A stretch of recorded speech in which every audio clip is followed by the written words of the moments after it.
Good day, folks, and welcome to the Anorak Review Show with your host, the Anorak. You ever wanted to preserve, if not improve, your foods and wine, as well as sharpen your razor blades? If so, then you might possibly could with a little bit of pyramid power. Okay, not really, but it's what some people seem to believe back in the mid to late 70s. Including the late New Age author and neurophone inventor Patrick Flanagan, who had done a whole book about it.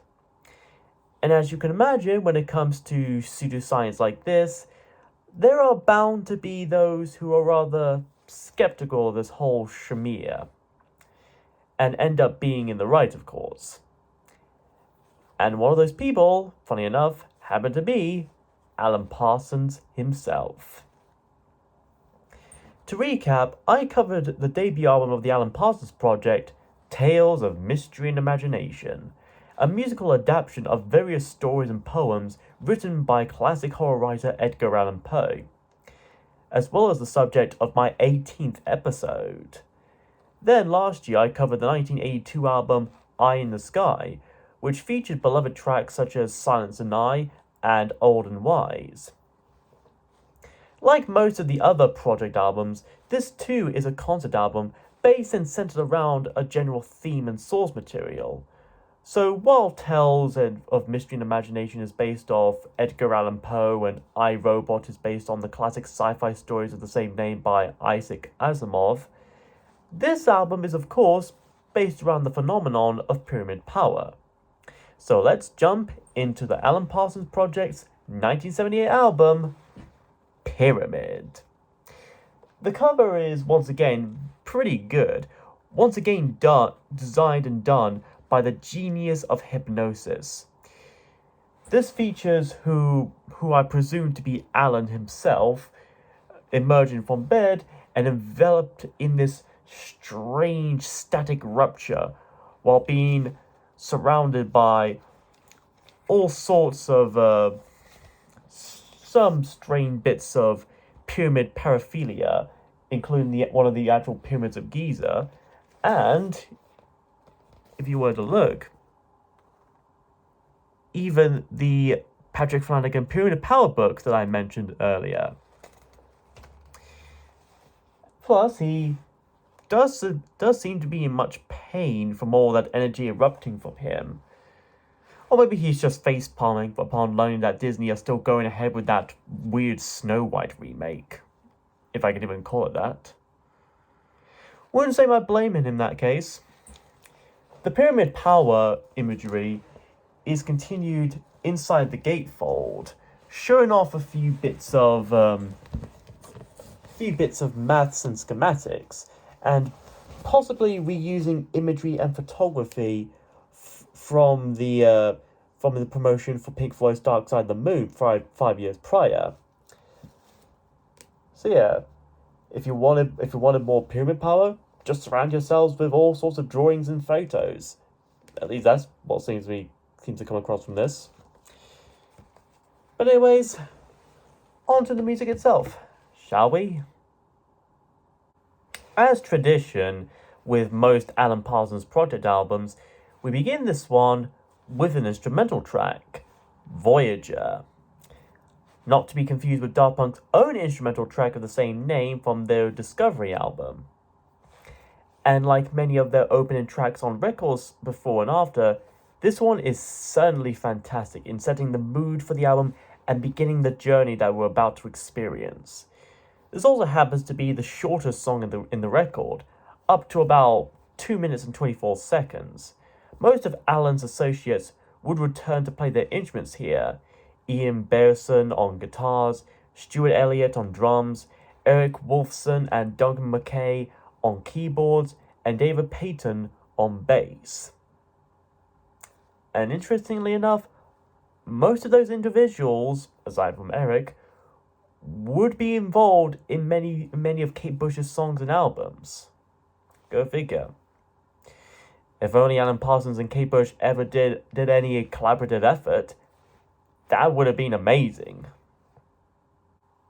We then seg rather smoothly into the next song, What Goes Up, beginning with a stomping bass line very similar to The Raven from Tales of Mystery and Imagination. This song features leading vocals from both David as well as the late Dean Ford of the obscure beat pop rock band Marmalade. David starts off singing the old classic phrase of, what goes up must come down, what must rise must fall. Already making the theme and message quite clear here that whatever we may reach or achieve, there's always going to be a decline. It's inevitable. The things that go on in our lives are merely the writing on the wall. Then Dean comes in, asking the rhetorical question of, if all things must fall, why build a miracle at all? Almost like a response to David, as if to ask, why would we even put so much effort into the things we do, the progress we've made, if we all know it's going to go downhill from there? And if all things have to pass, even a miracle or even a pyramid would last. The first of the few instances of a pyramid being mentioned within this album, possibly implying that whatever properties of power a pyramid is supposed to have, according to this belief, may not even work forever. Plus, if you manage to walk all the way up one of the actual pyramids, you'll inevitably and eventually have to walk your way back down. At least then, you wouldn't have to endure seeing Devastator's wrecking balls. Ian also gets to provide us with a groovy and sweet guitar solo that goes on for both a verse and a chorus section before Andrew Powell enters the fray with this arranged orchestra that plays with almost uplifting gusto. Then in the middle 8 section we get questioned, how could we be so sure? How would we know what the earth will endure, and how much if so? How could we be sure that the wonders we make in our lives, the sights of our dreams, will be seen and visited by the millions who follow? As if to question our actions that may affect the environment in many ways, and whether or not the creations of man would last forever and survive even way longer each of us have passed. All of the civilizations that once thrived countless of years ago, the Egyptians, the Mayans, the Babylonians, the Greeks and Romans, etc., have all left behind evidence of their worlds and societies, albeit in mostly ruins, soon to become tourist attractions for us to visit and observe like in a museum, especially since the pyramids of Giza are the last remaining and surviving wonder of the ancient world. The song eventually comes to a close with the statement of, what goes round must come round, what's been lost must be found, adding to the theme of everything being in an endless cycle. It's a fairly simple yet very moody track nonetheless. Then, with some rather suspenseful strings, we seg again over into the third song, The Eagle Will Rise Again, featuring the vocals of Colin Bloodstone, who we may remember would go on to do the singing for the song Old and Wise, and this certainly has a somewhat similar feel to that as well, very serene and all-around emotional. The lyrics themselves have a very similar feel as well, about the willingness to fall from grace and letting another take your place, whether it be in a relationship or even a highly ranked position of power. The sense of the days in your life falling away like grains of sand from your hands. It's quite existential as it is spiritual. In the chorus, Collins sings about words being spoken when there's nothing to say, falling on the ears of those who may not know the way. He pleads to be taught the way, how to follow and obey, and to reach you. It may not explicitly be religious or even connect to the pyramid power concept, but the mentioned imagery of sand and seeking of guidance seem to allude just a bit enough for us to fill it in ourselves. The music itself is filled to the brim with sincere beauty, from the choirs in the chorus to those faint angelic strings in the second verse, and most especially that main melodic sound that was apparently made out of a combination of a clavichord, a harpsichord, and a virginal keyboard. And by the end, as the general key signature changes significantly without warnings or last goodbyes in the dawn of the morning sky, after having learned to, for so long, the eagle has finally risen again. Possibly to represent achieving a goal, or maybe even spiritual rebirth. It's one of Alan Parsons' more beautiful songs, in my opinion, as well as one of his more spiritual and philosophical. If you like that kind of lyrical content and kind of style, I certainly recommend checking this one out. Afterwards is One More River, sung by Lenny Zakatek, who already sang in I Wouldn't Want to Be Like You in iRobot, and would go on to sing in a few more songs such as You Lie Down with Dogs from Eve, games people play from A Turn of the Friendly Card, and You're Gonna Get Your Fingers Burned from Eye in the Sky, and Let Me Go Home in Ammonia Avenue. Here, though, he seems to sound a bit like Elton John, or at least that how it came across to me. The music is much more lively and funkier than the previous two, on par with tracks like The Telltale Heart and I Wouldn't Want to Be Like You, with Stewart's drums and David's bass suddenly pumped up a bit, and there's even a bit of bass here and there as well. As for the lyrics here, they're mostly more or less straightforward, the persistence, determination, and perseverance that we're all capable of. That even after so many challenges and obstacles, there's always at least one more to face if we were to reach our goals and endpoints.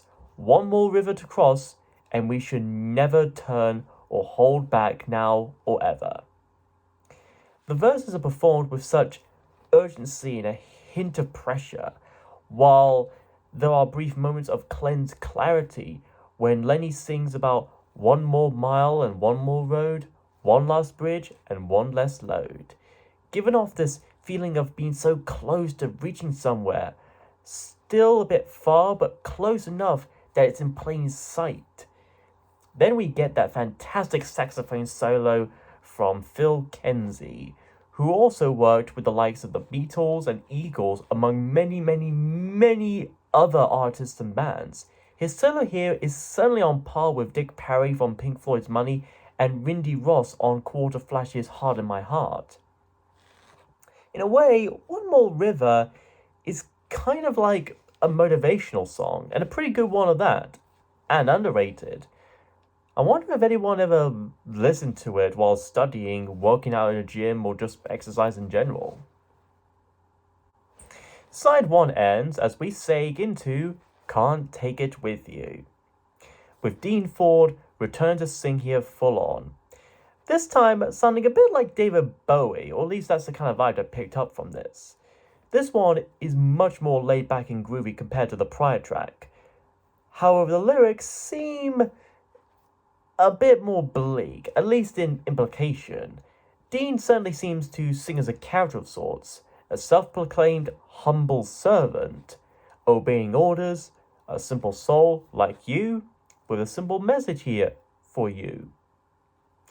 And it says you're much far behind on rent and you need to pay up by Friday or be evicted.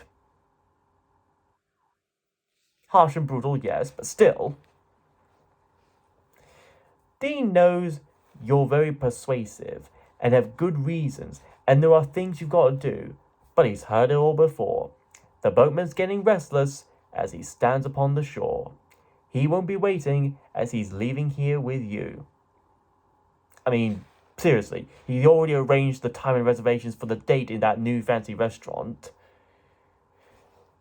Jokes aside, this mention he sings of maybe referencing the personification of death, specifically Charon, the ferryman of the dead, who delivers deceased souls through the river Styx and into the underworld.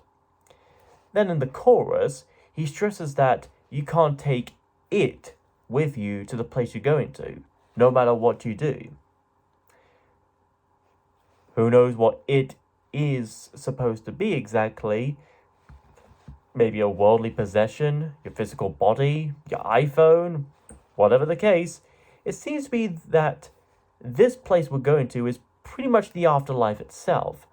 And in an interesting little bit of continuity, and calling back to the previous song, at one point between the first chorus and second verse, we could hear some faint backing harmonic choir-like vocals faintly singing "One more mile, one more road, one last bridge, one less load."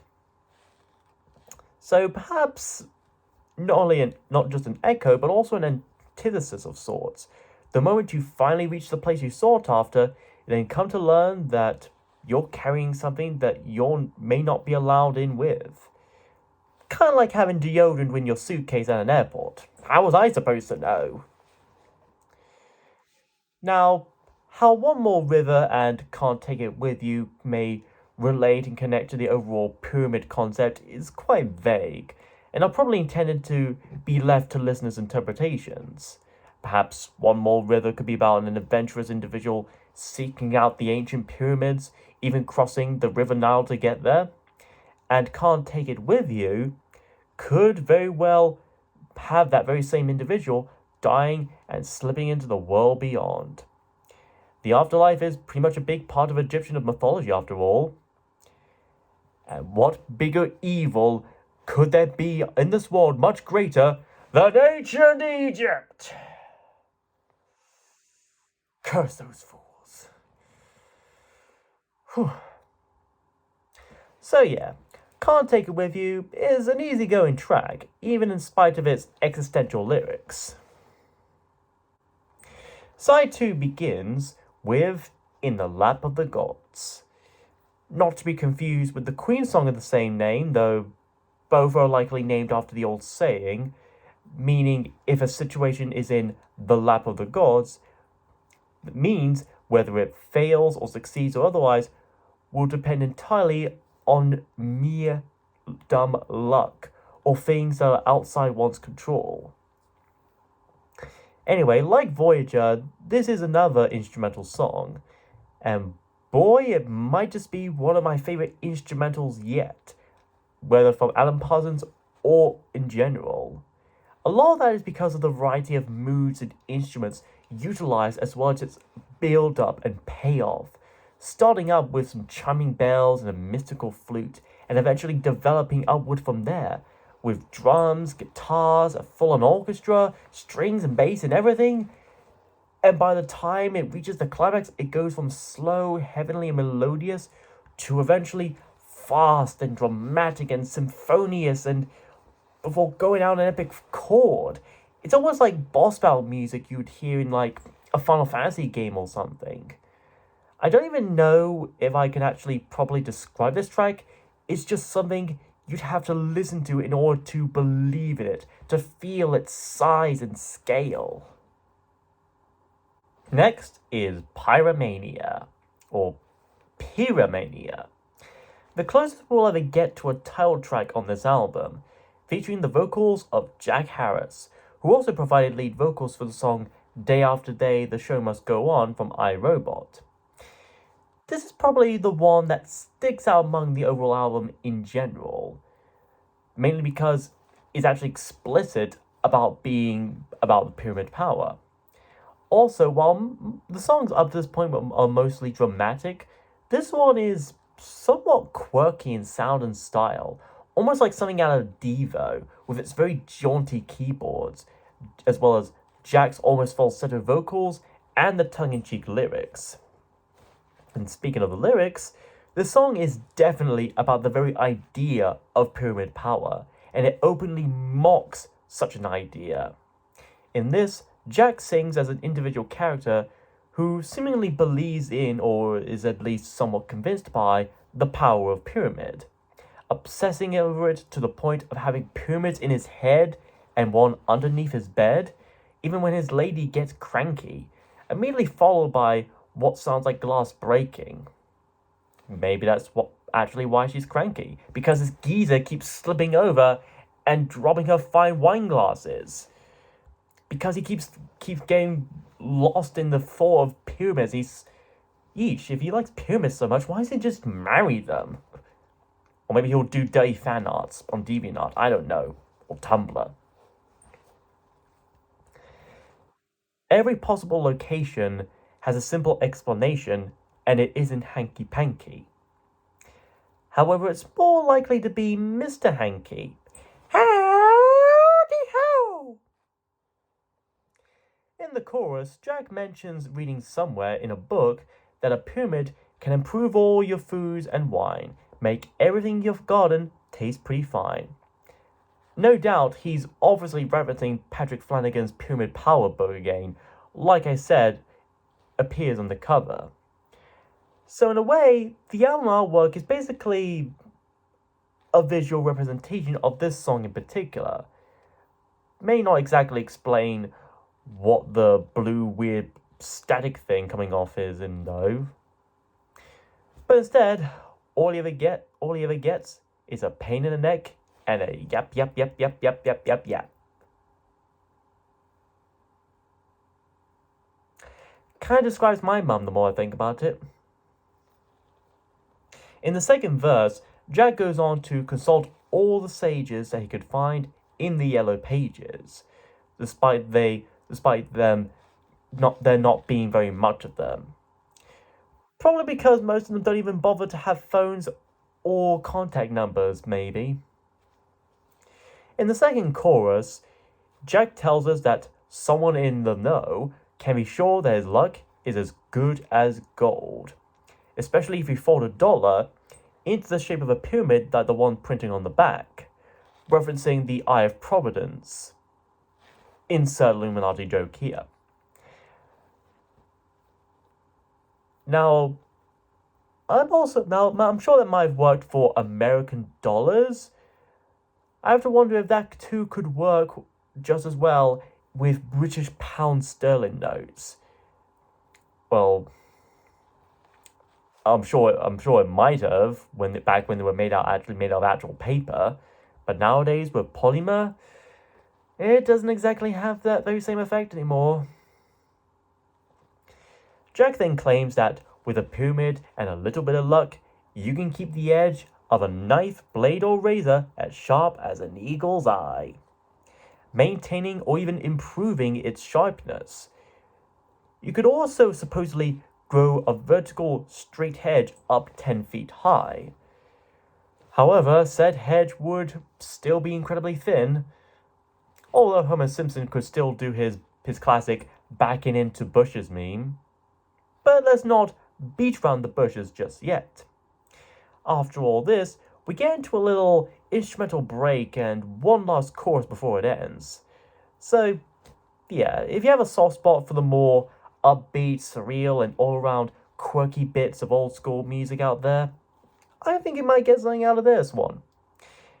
And if any of you actually do genuinely and unironically believe in this pyramid power nonsense, then I guarantee you this song will give you some much-deserved paramedic help. After that is Hyper Gamma Spaces. Yet another instrumental song, and honestly, it's an okay track, even if it's nothing too special. It's really more or less an interlude track if anything else, but it's not a bad one at all, I'll give it that. It kind of reminds me a bit of On the Run or Any Color You Like from The Dark Side of the Moon, which of course kind of makes sense since Alan Parsons was the audio engineer for that album. So you can tell he used his experiences from working on that album and utilizing what had been learned from there into his own work. The music itself sounds like the soundtrack of an old 70s retro sci-fi film like Logan's Run or THX 1138, or even a retro-style video game. I'll say though that for a song that lasts for about 4.25 minutes, it can get a little bit repetitive for some, but if you like old school electronic music with a bit of choir, you might tolerate this one. And so, with one last transition, our album finally comes to a close. It began with the shortest song, now it ends with the longest. Shadow of a Lonely Man. featuring the leading vocals of John Miles, who also sang in the cast of Amontillado and the system of Dr. Tar and Professor Feather from Tales of Mystery and Imagination, the title song from Stereotomy, and La Sagrada Familia from Gaudi, as well as clocking up to about 5 minutes and 34 seconds. It's here where we probably face the endpoint of our journey in this record. This beautiful ballad starts off with a very melodic piano, no doubt being played by Eric Wolfson. I couldn't exactly confirm for sure. That's soon backed up by that returning orchestra, almost sounding like something out of the Moody Blues and their Days of Future Past album. I think even Jeff Lynne would gush in giddy glee at this first opening minute alone. Then afterwards, we hear John Miles himself singing to us to look at him now and through his eyes and the years of loneliness, to see the shadow of a lonely man that he used to be, a shadow of his mere former self. He essentially looks back on his long life and sees what he has become now and how he has become it and how he couldn't bear to lose even a single game or his fortune and fame. He could be singing as a worn down celebrity like an actor or musician, or keeping with the pyramid theme, perhaps a pharaoh or king or monarch, reminiscing on his reign as he approaches the end of his life. The sound of the crowds when they come to see me now is not the same.